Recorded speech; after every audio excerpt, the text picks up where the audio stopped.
রাজাকাররা চলে গেছে। এই বাংলাদেশ শতভাগ রাজাকারের দখলে চলে গেছে। গুপ্ত রাজাকার, বিএনপি হলো গুপ্ত রাজাকার। রাজাকারদেরকে তারাই ক্ষমতায় প্রতিষ্ঠিত করেছে। এই যে একটা রাজাকারের পুত্র,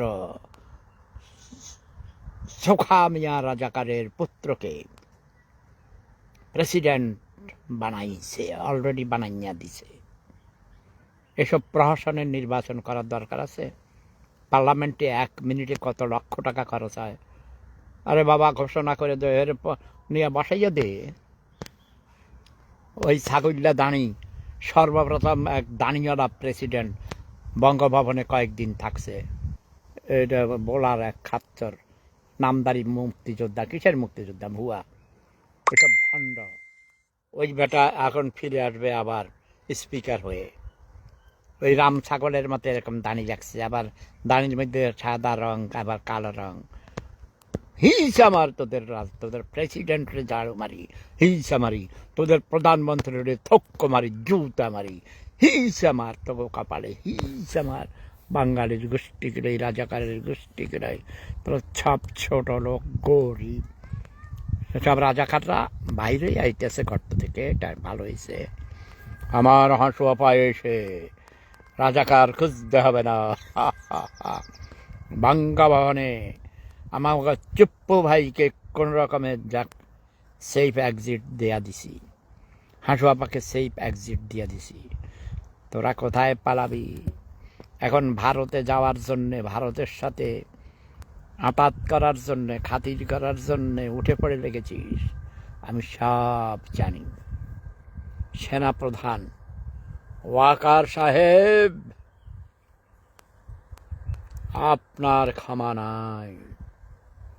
আপনি যতই দাঁড়িয়ে রাখেন আর ওই ক্যান্টনমেন্টের ভিতরে মসজিদ বানান, মাদ্রাসা বানান, ইন্টারন্যাশনাল ইসলামিক স্কুল বানান, ওই ধর্মের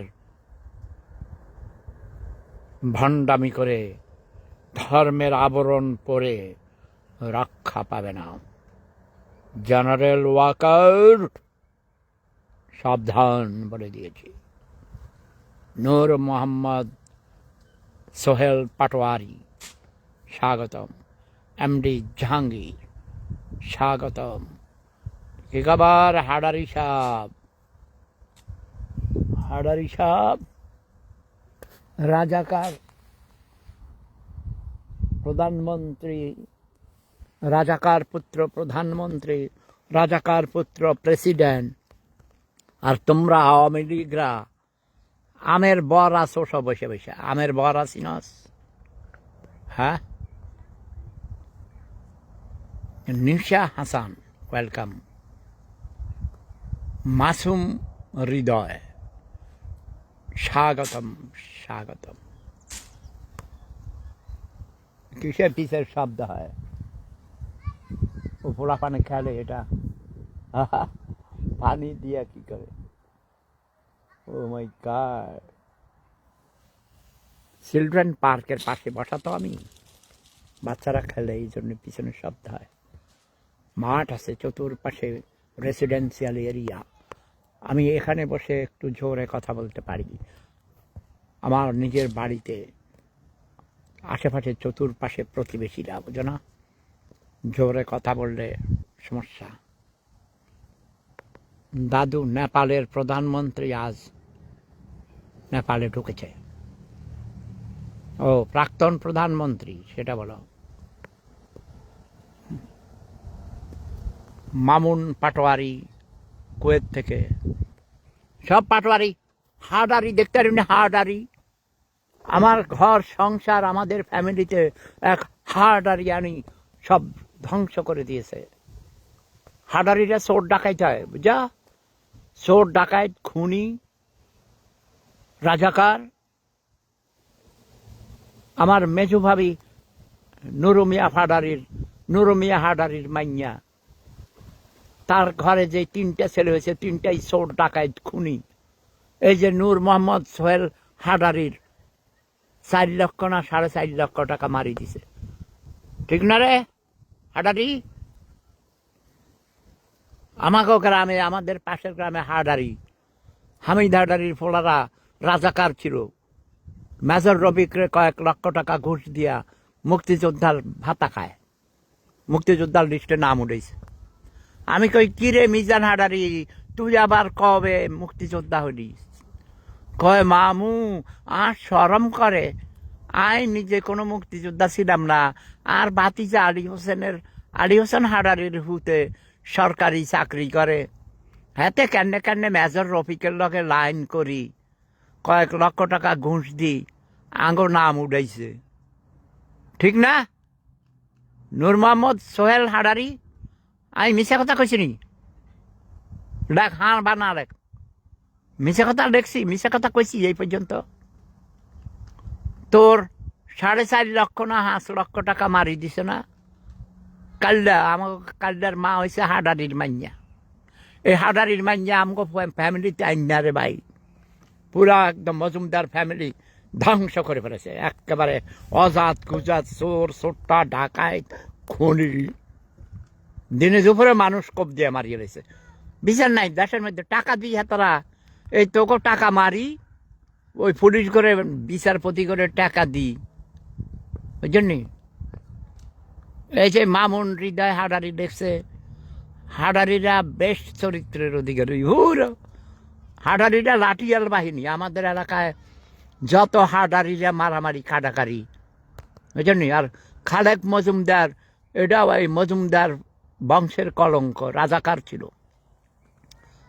হাডারি মজুমদার ভুঁইয়া জমিদার যত আছে, চৌধুরী যত টাইটেল, তো মিয়া যত টাইটেল তত বেশি খারাপ লোক। আমার কোনো টাইটেল নাই। ওকে, আমার বাপ দাদারা জমিদার লেখছে মজুমদার, আমি কেছি দাঁড়া। এইসব মজুমদার জমিদার টমিদার ভুঁইয়া হাডারি সব চোর চোরটা ডাকাত ছিল, লাঠিয়াল বাহিনী পালতো, বুঝছো না? যার যত বেশি লাঠিয়াল বাহিনী ছিল সে তত বেশি জমি দখল করছে, সব দখল করছে। আমাদের এগুলিতে চর ছিল, বুঝছো না? এটি জানোস না, ইতিহাস জানোস? মাত্র 25,000 বছর আগে এই যে আমাদের বেঙ্গল ডেল্টা, বাংলাদেশ, বঙ্গ, এই যে এটা এই বদ্বীপ, এটা পানির নিচে ছিল। পানির থেকে বাইকে উঠছে, পরে বাহির থেকে বহু দেশের থেকে লোকজন আইসা জবরদখল করছে। যে বেশি দখল করতে পারছে সে তত বেশি জমির মালিক হয়েছে, জমিদার হয়েছে। চাটুকারিতা করছে, ওই গোলামি করছে, মোগলের গোলামি করে খেতাব পাইছে এই হাডারি হুডারি মজুমদার ভুঁইয়া। আর ওই চৌধুরী এইসব ওই খান উপাধি পাইছে এইসব পাকিস্তানিদের দালালি করিয়া, বুঝছো? ব্রিটিশের দালালি করিয়া চৌধুরী উপাধি পাইছে। এই খেতাবের ইতিহাস তোরা এগুলো খুঁজে বাইর করবি, যে এই বঙ্গে খেতাব কারা কারা খেতাব পাইছে। মজুমদার কারা ছিল, পাটারি কারা ছিল? পাটারি ছিল লাঠিয়াল বাহিনী, মজুমদার ছিল মজুদ্দার, যারা তারা ছিল কোষাধ্যক্ষ, ছিল কেশিয়ার, ছিল ওই তোমার বড় বড় রাজা বাদশাদের। কথা বলছিস নাই? যে যত বেশি দালালি করছে সে তত বেশি বড় বড় খেতাব পাইছে। এখনো তাই। এই যারা শেখ হাসিনার পদলাহন করেছে সে বড় বড় মন্ত্রী হয়েছে, এমপি হয়েছে, ব্যাংকের মালিক হয়েছে, টেলিভিশনের মালিক হয়েছে, টিভি চ্যানেলের মালিক হয়েছে, কত কিছু ব্যবসা বাণিজ্য করছে। এখন দেখো না, তারেক রহমানের পায়ে ধরে সালাম করতে রয়েছিল রে স্টেজের মধ্যে। তারেক রহমান খেয়াল করে নাই, খেয়াল করলে লাত্তি মারতো, বুঝছো? সে এখন মন্ত্রী হয়েছে, ওই যে বিদ্যুৎ মন্ত্রী মনে হয়।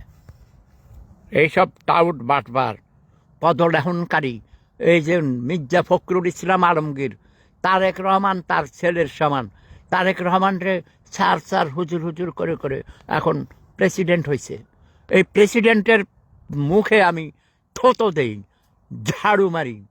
তার বাবা রাজা কার ছিল? সোক্ষা মিয়া রাজাকারের পোলা প্রেসিডেন্ট। মানি না, মানি না, মানি না। হিস আমার তারেক রহমান। তারপরে আমার ভাগিনা জিয়াউর রহমান 1 নম্বর সেক্টরের কমান্ডার ছিলেন। এই জন্যে আমি মোটামুটি ক্ষমা করে গেছি। কিন্তু মির্জা ফখরুল আলমগীর কুখ্যাত রাজাকার সোকা মিয়ার পোলারে মানি না, মানি না, প্রেসিডেন্ট হিসাবে মানি না।